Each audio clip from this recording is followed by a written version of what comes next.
Olá, gente querida! Sejam muito bem-vindos a mais uma aula da Escola Bíblica Dominical da Igreja Presbiteriana de Anápolis. Hoje eu tenho a santa tarefa de estudar com vocês mais um texto da Carta de Paulo aos Efésios. Dessa vez nós vamos estudar o capítulo 4, dos versos 1 a 16. Eu vou ler aqui o texto e depois nós vamos estudar, versículo por versículo, essa passagem da palavra do Senhor. Efésios 4:1 diz o seguinte: Rogo-vos, pois, eu, prisioneiro no Senhor, que andeis de modo digno da vocação a que fostes chamados, com toda a humildade e mansidão, com longanimidade, suportando-vos uns aos outros em amor, esforçando-vos diligentemente por preservar a unidade do Espírito no vínculo da paz. Há somente um corpo e um Espírito, como também fostes chamados numa só esperança da vossa vocação. Há um só Senhor, uma só fé, um só batismo, um só Deus e Pai de todos, o qual é sobre todos, age por meio de todos e está em todos. E a graça foi concedida a cada um de nós, segundo a proporção do dom de Cristo.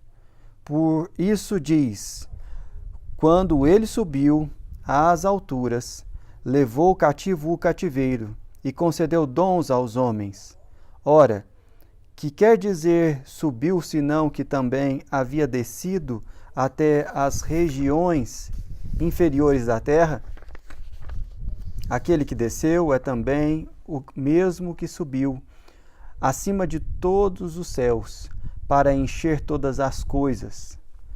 E ele mesmo concedeu uns para apóstolos, outros para profetas, outros para evangelistas e outros para pastores e mestres, com vistas ao aperfeiçoamento dos santos, para o desempenho do seu serviço, para a edificação do corpo de Cristo,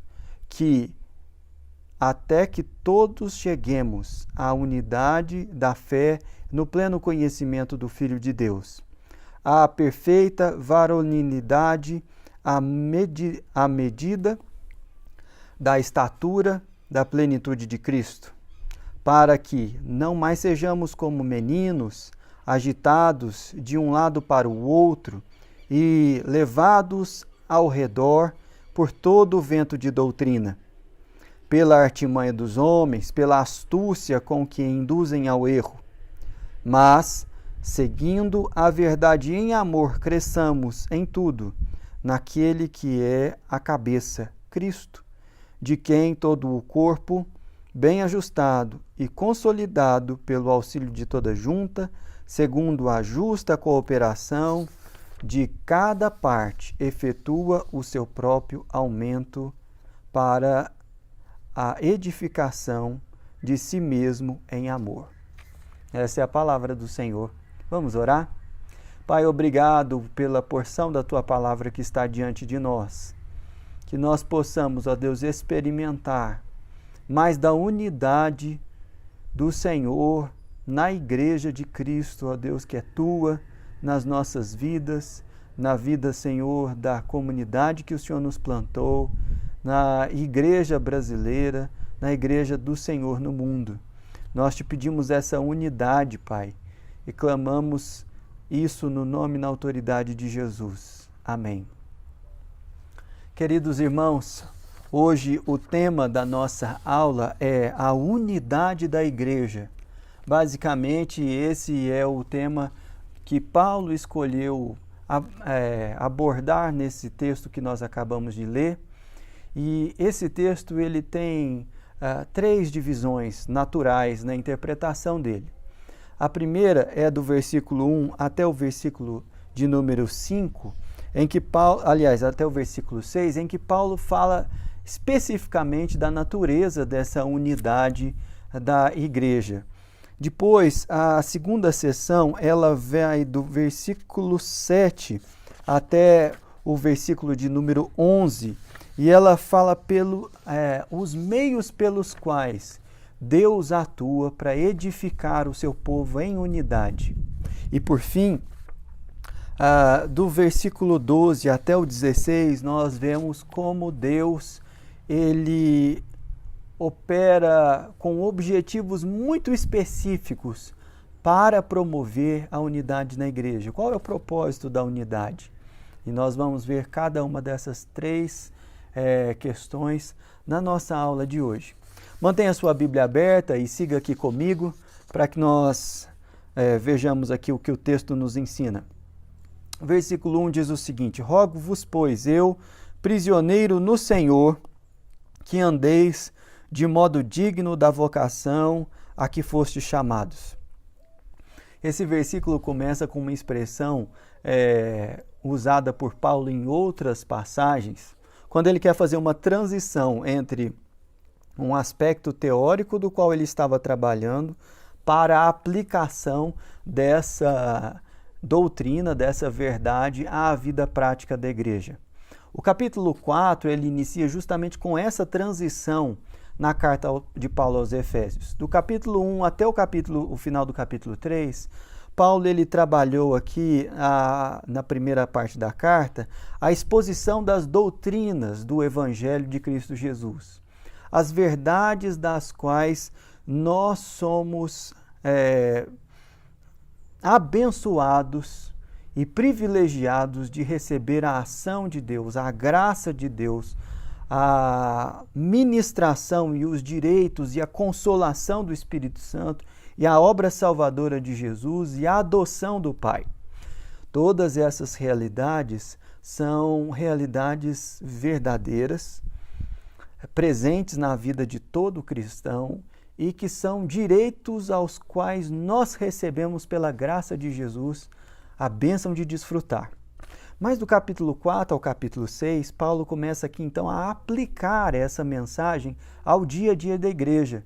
E se na primeira parte ele falou dos direitos e do consolo que nós recebemos, na segunda parte da carta ele se refere aos deveres e à missão da igreja.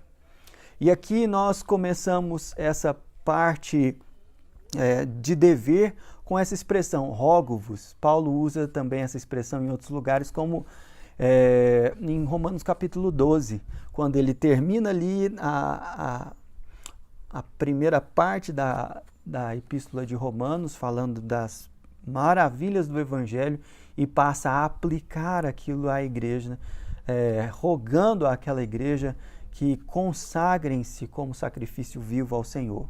Aqui, o rogo que Paulo está fazendo, ele está fazendo como um prisioneiro.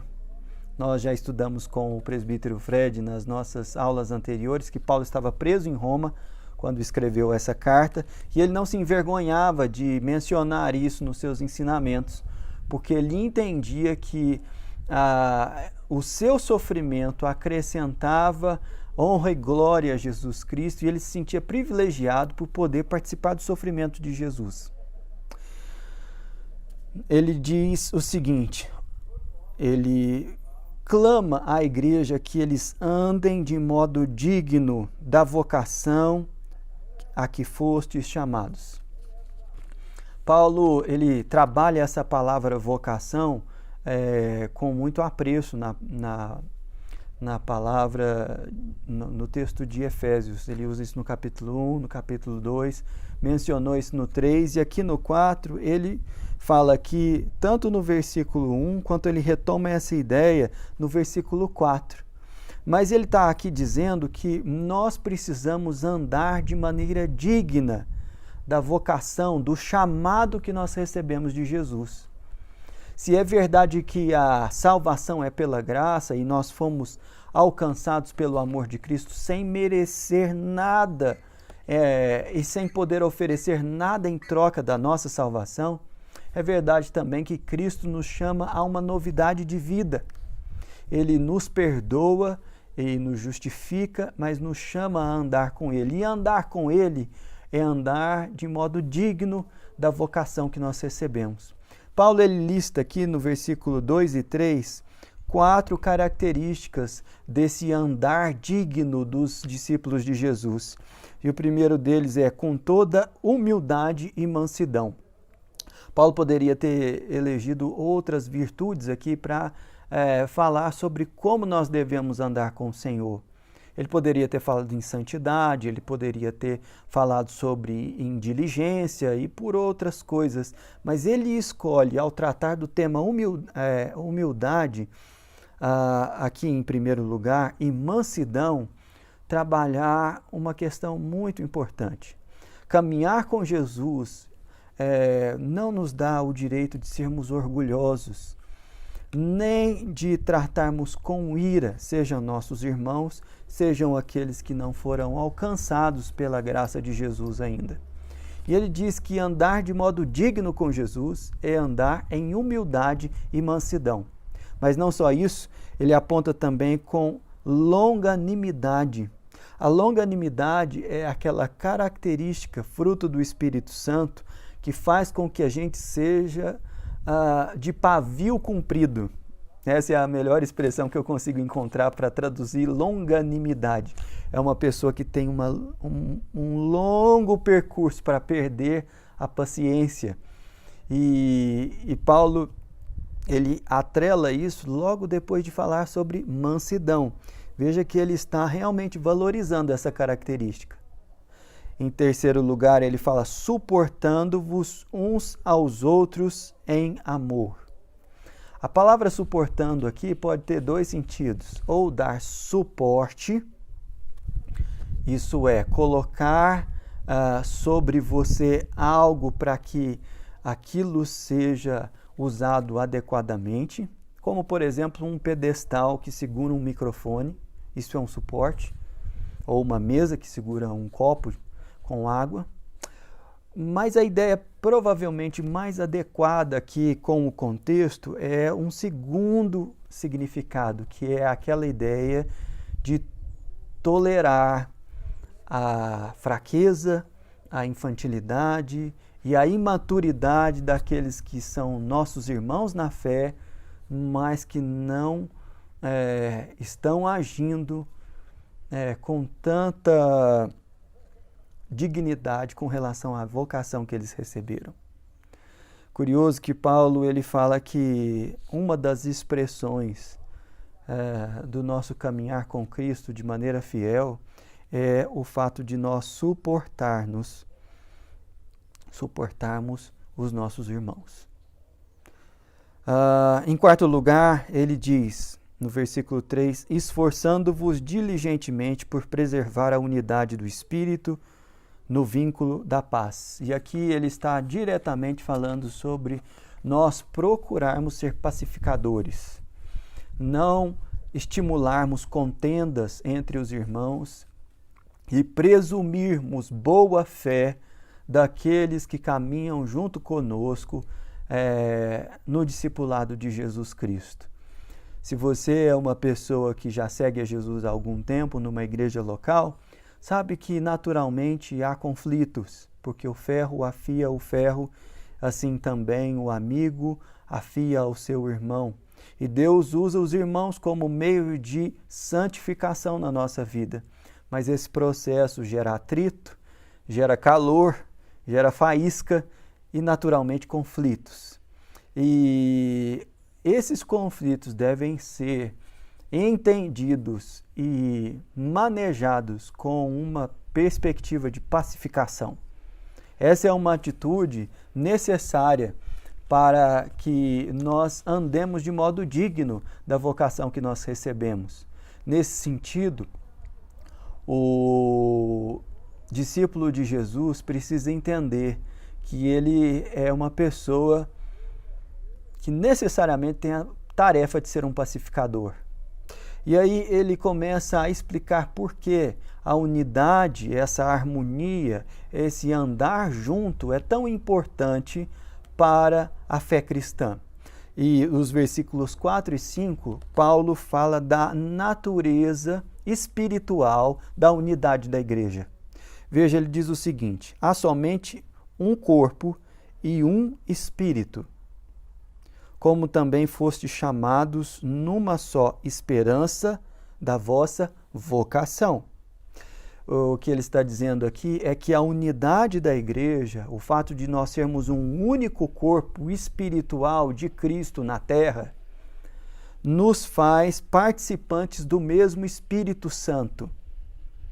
E que, portanto, a nossa vocação, ela é a mesma, de andarmos atrás de Jesus e irmos para onde Ele nos enviar. Nós costumamos falar sobre unidade da igreja como se doutrina fosse uma coisa que dividisse a igreja. Mas, curiosamente, aqui Paulo está usando a doutrina do Evangelho para explicar a natureza da nossa unidade. E ele está falando, olha, porque nós somos um corpo, o corpo de Cristo, temos o mesmo Espírito, o Espírito Santo, fomos chamados com a mesma vocação, seguir a Jesus, e também há um só Senhor. Quem é esse Senhor? O Senhor Jesus, e uma só fé, a fé que Ele derramou como dom sobre nós, já vimos isso no capítulo 2, um só batismo. E aí, nesse sentido, ele está dizendo que nós somos batizados em nome do Pai, do Filho e do Espírito Santo. E essa é a natureza mais profunda do batismo. Paulo aqui, veja que ele não está falando e se apegando a formas de batismo. Ele está dizendo que o significado espiritual do batismo, ele é único na igreja de Jesus. Embora existam igrejas que batizem ritualisticamente de maneiras diferentes. Mas essa não é a questão mais importante trabalhada aqui. Porque existe, versículo 6, um só Deus e Pai de todos, o qual é sobre todos, age por meio de todos e está em todos. Essa palavra é maravilhosa, gente, porque ela combate todo e qualquer bairrismo e também vanglória ou tradicionalismo que leve qualquer cristão a se achar melhor do que um outro cristão de uma outra tradição ou de um outro lugar do mundo. É certo que existem igrejas que seguem a palavra de Deus em níveis de maior ou menor pureza, que se esforçam por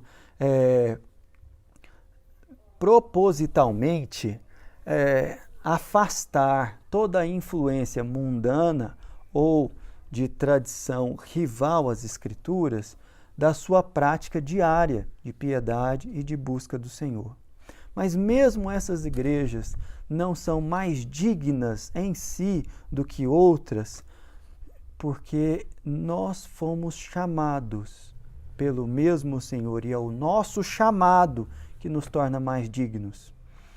Quem é o juiz? É Jesus Cristo, e Ele julgará todas as coisas no final. O que nos cabe é andar de modo digno, e aqui nós estamos aprendendo a como fazer isso.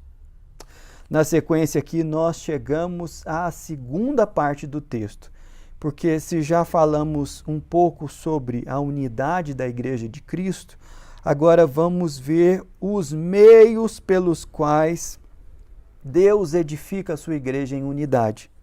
Versículo 7 diz o seguinte: e a graça foi concedida a cada um de nós, segundo a proporção do dom de Cristo. Então aqui Paulo está trabalhando mais uma vez com aquele conceito teológico de graça, do qual deriva a nossa salvação. Nós somos salvos pela graça, mediante a fé, e isso é um dom de Cristo. E essa graça, ela foi concedida a cada membro da Igreja de Jesus. Não são só sobre as autoridades. Essa graça foi derramada sobre todo o rebanho de Cristo.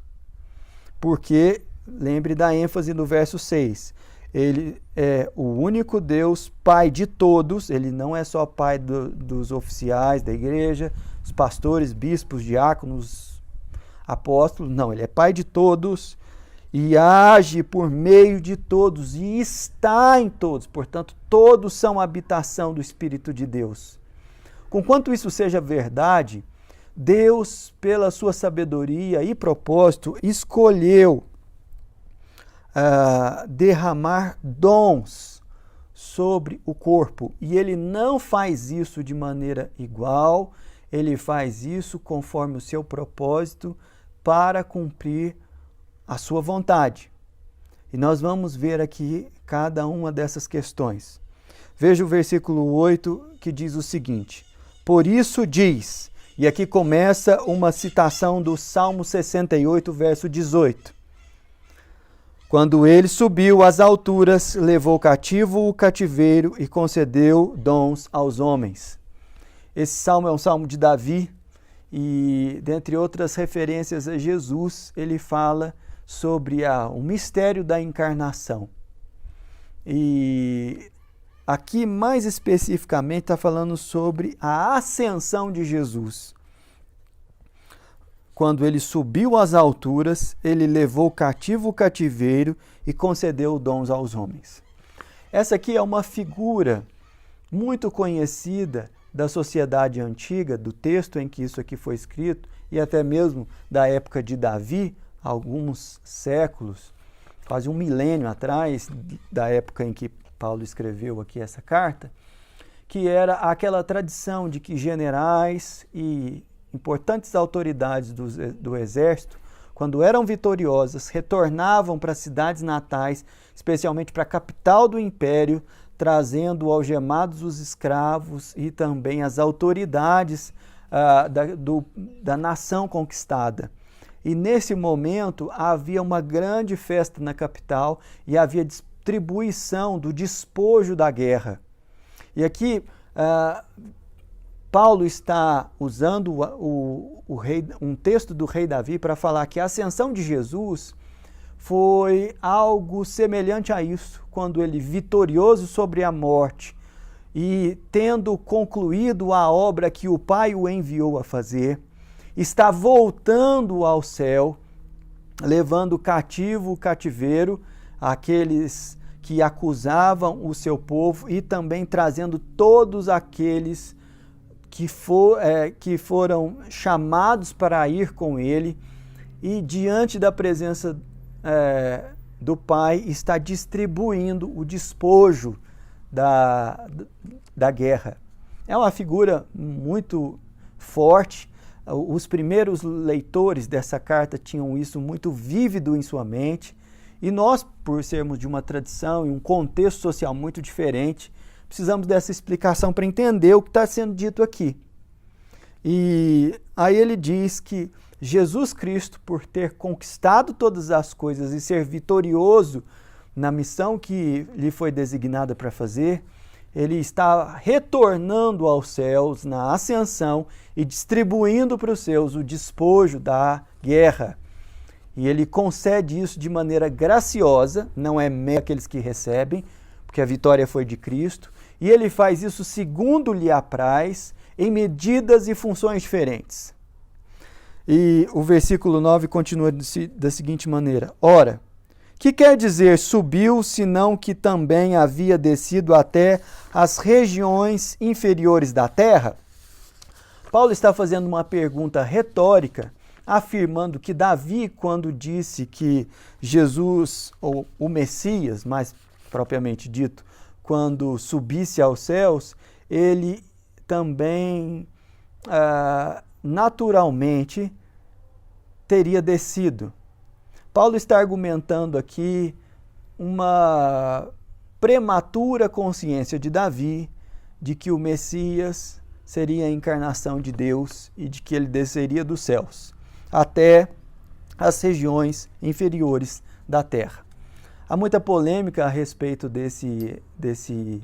do significado dessa expressão.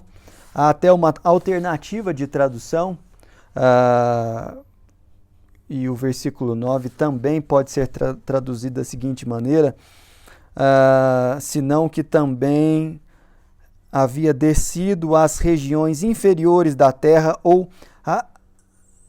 regiões inferiores à terra, em vez de ser da terra à terra, falando simplesmente que a própria encarnação seria o que Paulo está mencionando aqui. Eu não entendo que seja assim. Matthew Henry faz um comentário muito interessante e vale a pena ler o material dele sobre esse assunto, e a posição que eu adoto é que Jesus aqui está sendo apontado como alguém que chegou ao maior estado de humilhação que alguém poderia chegar, que é a morte. Jesus, ele encarnou perfeitamente no ventre de uma mulher, e assim como o Salmo 139 diz que Deus entreteceu o salmista no ventre de sua mãe, como na escuridão do ventre, Jesus também experimentou essa realidade, mas mais do que isso, ele também experimentou a realidade do túmulo. Como lá em Mateus, Jesus se refere aos fariseus que lhe pedem um sinal, que só daria a eles o sinal de Jonas, que depois de 3 dias ele ressuscitaria. Jesus, ele chegou às regiões inferiores da terra porque ele foi sepultado, e nesse sentido ele chegou ao maior estágio de humilhação que alguém poderia experimentar e recebeu sobre si o castigo do pecado, mesmo sendo santo. E recebendo o castigo do pecado, ele venceu a condenação, ele venceu a morte e, portanto, saiu vitorioso dessa realidade, despojando o inimigo e distribuindo esse despojo à igreja. O versículo 10 continua da seguinte forma: aquele que desceu é também o mesmo que subiu acima de todos os céus para encher todas as coisas. Você deve estar se lembrando aí do texto de Colossenses, do capítulo 1, em que Paulo trabalha o mesmo tema lá. E, aliás, há muitas similaridades entre toda a carta de Efésios e a carta de Colossenses. E ele diz que o próprio Jesus subiu acima de todos os céus para encher todas as coisas. Veja o verso 11, que diz o seguinte: ele mesmo concedeu uns para apóstolos, outros para profetas, outros para evangelistas e outros para pastores e mestres. Aqui o apóstolo Paulo está dizendo que Jesus Cristo, segundo a sua graça, derrama sobre pessoas do seu corpo funções de autoridade para o serviço da igreja, como apóstolos, profetas, evangelistas, pastores e mestres.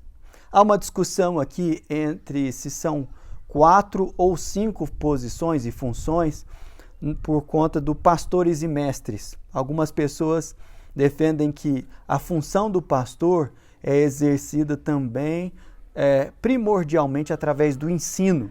Outros apontam que o pastor seria alguém que, além de ensinar, primordialmente estaria mais com a função de liderar o povo, e o mestre seria aquele que teria o ofício do ensino como o prioritário, e aí teríamos 2 tipos de oficiais diferentes. Independente da maneira como você optar interpretar isso aqui, o fato é que Paulo está nos ensinando aqui que o próprio Jesus estabeleceu pessoas como apóstolos. Essa é uma função que Jesus entregou a algumas pessoas. E a palavra apóstolo aqui, ela nada mais significa do que alguém que vai enviado por outra pessoa. Vai seguindo e é enviado a outro lugar. O dom apostólico, nós entendemos que ele foi concedido por Jesus aos 12 apóstolos e ao apóstolo Paulo, e em certa medida esse dom cessou porque ele deveria respeitar alguns critérios que estão colocados lá em Atos capítulo 1, que é ter acompanhado o ministério de Jesus, ser testemunha da sua ressurreição e operar segundo a realidade do Pentecostes, né?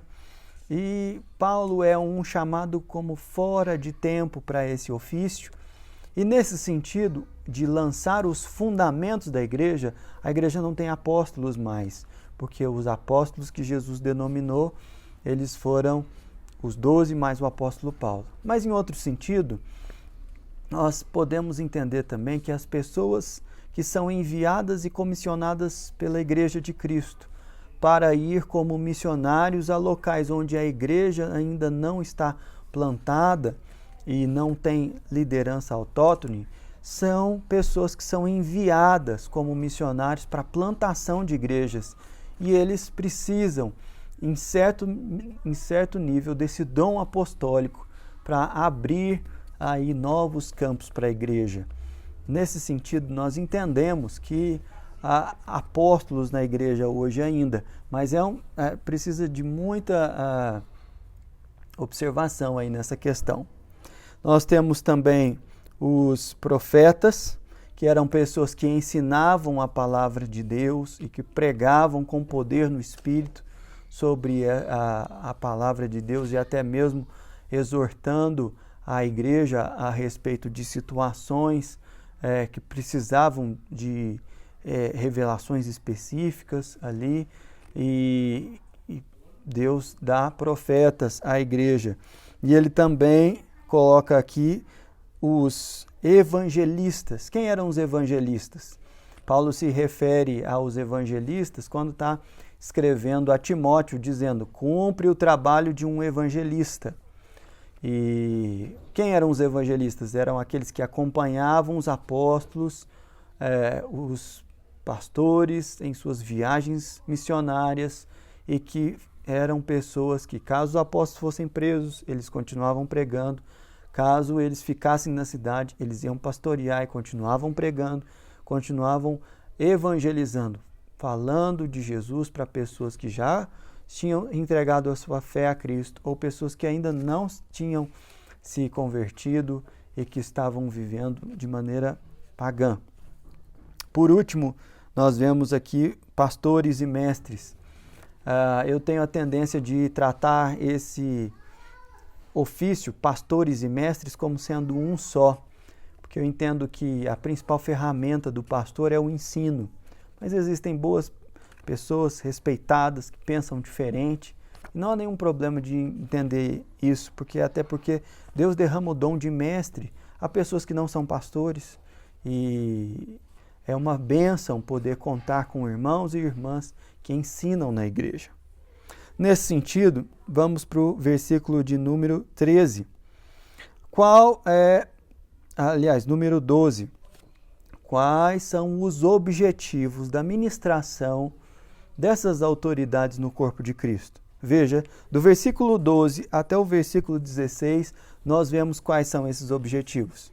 E eles são: com vistas ao aperfeiçoamento dos santos, para o desempenho do seu serviço. Então, toda a função apostólica, profética, pastoral, evangelística e de ensino na igreja, ela é para o aperfeiçoamento dos santos. Veja aqui que Paulo se refere às pessoas que são membros do corpo de Cristo como santos. E embora sejam santos, precisam de aperfeiçoamento. É aquela velha realidade do já e do ainda não. Somos santos em Cristo Jesus por sua obra de justificação, mas ainda estamos num processo de santificação no qual essas autoridades espirituais são fundamentais para que a gente avance. E ele diz: para o desempenho do seu serviço. Então é função apostólica, pastoral, de ensino, evangelística, capacitar outras pessoas para servirem também, para a edificação do corpo de Cristo. Então todos devem servir, mesmo que não sejam apóstolos, pastores, mestres, evangelistas. Todos devem servir ao corpo. Até um limite. Qual é o limite? Qual é o objetivo final? Versículo 13. A unidade da fé no pleno conhecimento do Filho de Deus, a perfeita varonilidade e a medida da estatura da plenitude de Cristo. Paulo coloca esses 3 pontos aqui. A unidade da igreja é uma das funções da liderança instituída da igreja, para que nós andemos em unidade. O conhecimento do Filho de Deus é um dos objetivos a serem alcançados pela liderança ministradora da igreja. Todos devem conhecer a Cristo plenamente. Não é que a liderança tem que conhecer mais, não, todos têm que conhecer plenamente. 2, a perfeita varolinidade, isso é, ser perfeitamente homem, como Jesus foi. E no sentido de homem, estou me referindo à humanidade de Cristo. Experimentar a organização de vida e a plenitude de vida que Jesus experimentou, o perfeito varão. Por fim, a medida da estatura da plenitude de Cristo. Esse é um padrão espiritual suficiente para você? Isso é muito desafiador, meus irmãos. Nós nos contentamos com muito pouco. E Paulo estava aqui elevando o padrão para que a gente entendesse para onde que nós devemos caminhar. Jesus é a referência. Os apóstolos, pastores e mestres, eles devem edificar a igreja não para que a igreja se pareça com eles, mas para que se pareça com Cristo. E nesse sentido, a liderança da igreja apostólica, pastoral, deve falar como Paulo: sejam meus imitadores como eu sou de Cristo Jesus. E aí no verso 14 ele afirma: para que não andemos não sejamos como meninos, agitados de um lado para o outro, levados ao redor por todo o vento de doutrina. Ele está dizendo aqui que o amadurecimento na fé é aquilo que devemos buscar. E a infantilidade aqui é colocada como algo pejorativo. Não é nesse sentido que Jesus falou que nós deveríamos ser como crianças. Quando lá ele estava destacando a humildade, algo que no início do texto aqui Paulo também já falou. Mas aqui Paulo está falando algo que se refere, por exemplo, a 1 Coríntios capítulo 13, quando ele diz: quando eu era menino, falava como menino, pensava como menino, mas agora eu cresci e eu deixei essas coisas de menino, porque o amor de Deus em mim me fez amadurecer. E aí, nesse sentido, Paulo está falando: olha, nós precisamos amadurecer para que essas novidades de doutrina não façam com que a gente fique para lá e para cá, como se a gente não soubesse do que de fato nós cremos. Por fim, o versículo 15 e 16 dizem: seguindo a verdade em amor, cresçamos em tudo naquele que é a cabeça, Cristo, de quem todo o corpo, bem ajustado e consolidado pelo auxílio de toda junta, segundo a justa posição de cada parte, efetua o seu próprio aumento para edificação de si mesmo em amor. Aqui Paulo ele destaca que nós devemos crescer em Cristo Jesus, no conhecimento dele e na experiência, na conexão com ele, como membros do corpo do qual ele é o cabeça. E ele é o cabeça de todo o corpo, não só da liderança, mas também de todo o membro do corpo. E que por meio dessa liderança, apóstolos, mestres, profetas, evangelistas e pastores, que funcionam como as juntas do corpo, nós devemos avançar, cooperando uns com os outros para a edificação mútua em amor. Paulo fala exatamente a mesma coisa em Colossenses, o capítulo 3, a partir do versículo 12 até o 15. E eu recomendo que você vá lá dar uma olhada nesse texto. Que Deus abençoe a nossa vida, faça de nós uma igreja mais unida, com cada vez mais pessoas que usufruem dos dons que Deus derramou sobre o corpo, tanto para ministrar quanto para receber crescimento espiritual e maturidade na fé. Que Deus abençoe a sua vida, te dê uma semana na graça e na paz de Jesus Cristo, o Senhor da igreja.